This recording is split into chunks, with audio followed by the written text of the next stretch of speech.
Hello, everybody. My name is Sarah, Pearls of Wisdom and Food. How are you today? I have a question for you. It's always a good way to start, right? Are you a weight loss tourist?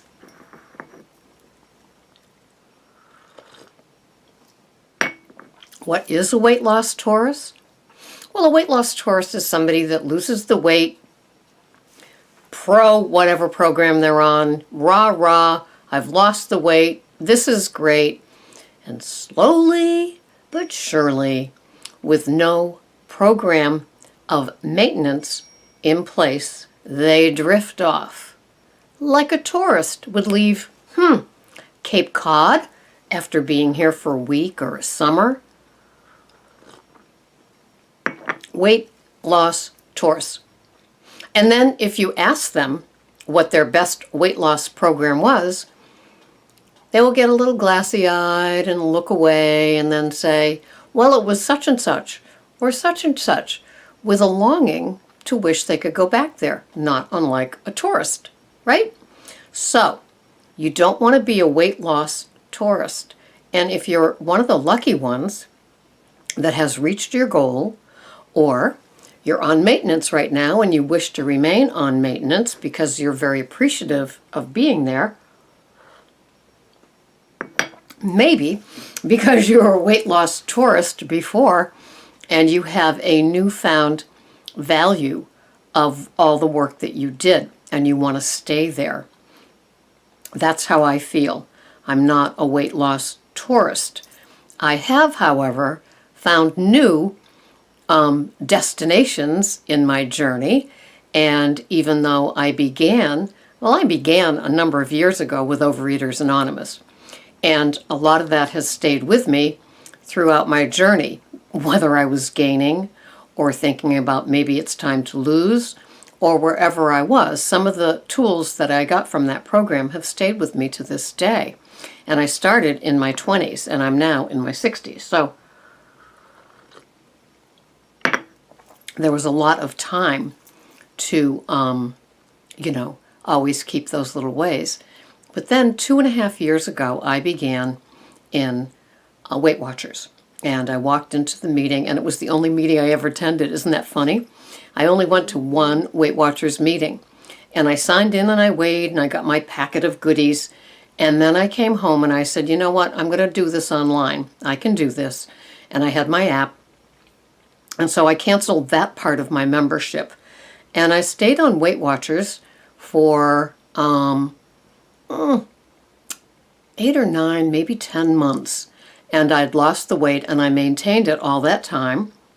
And then I discovered a new way of eating when I read Dr. William Davis's Wheat Belly diet. And it was about giving up wheat, not how to get away with eating wheat,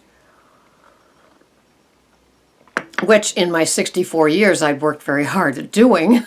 How can I keep this going? And so in August of 2015, I gave up wheat. In August of 2015, I gave up sugar. Neither have come back into my life. In September of 2015, I read Total Health by Dr. William Davis, the same doctor, author, and decided that all grains would be the way for me to go. And so in September of 2015, I gave up all grains and sugar. And now here it is in November 2016. So it is 14, 15 months later, and I am still no grains and no sugar. I am not a weight loss tourist. I'm on maintenance, and I don't deviate from my plan every day. I know that sugar is not an option, nor are grains. And that's that. And so I find my way around this low-carb, high-fat keto lifestyle.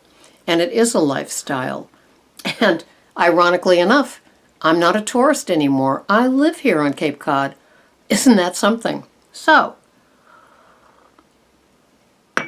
my final destination is a sustainable program for me.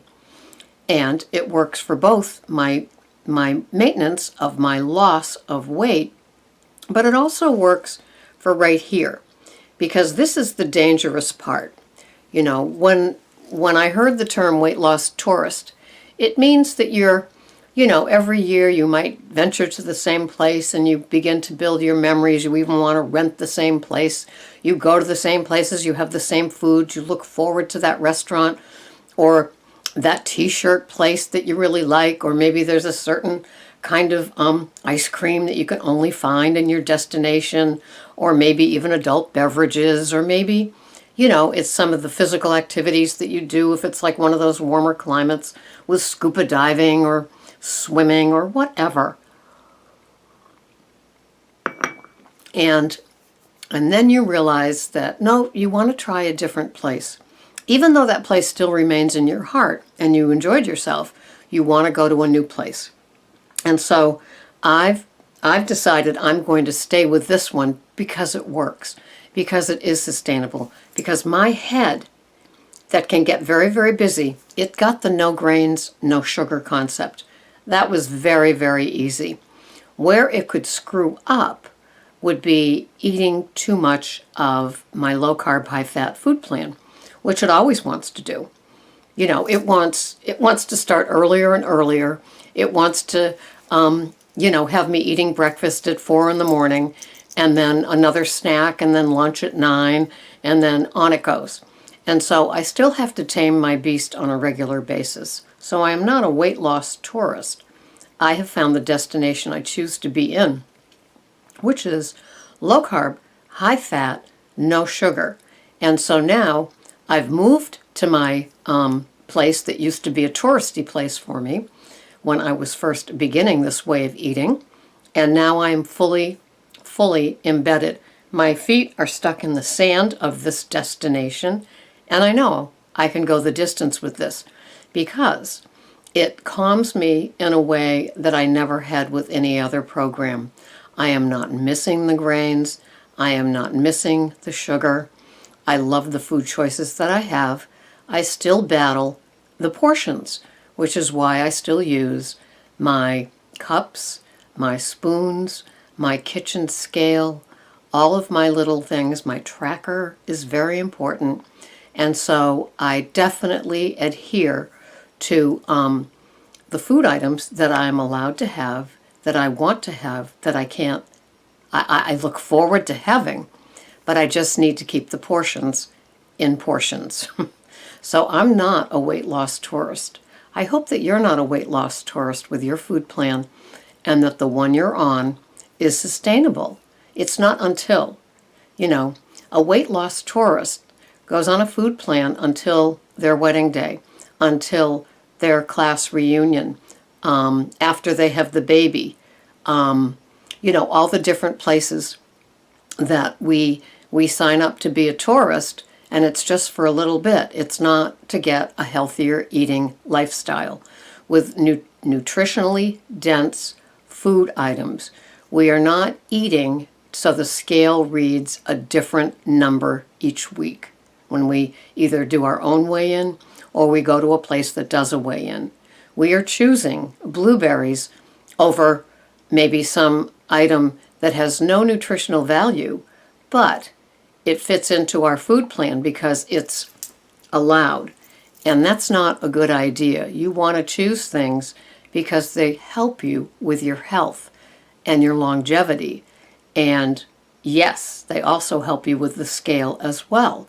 So try to find a program that can go the distance. So you're not a weight loss tourist with the food plan that you're on now that isn't satisfying, satiating, filling, helps you with the craziness up here, which is my food addict, and can make you really glad and happy that you are on the food plan that you're on, and not just for today, but for many todays. No weight loss tourist. Dig your heels in. Do the program that will carry you. It's so worth it. I will never trade this in. Thanks so much for watching. This has been Sarah, Pearls of Wisdom and Food. Don't be a weight loss tourist. Bye-bye for now.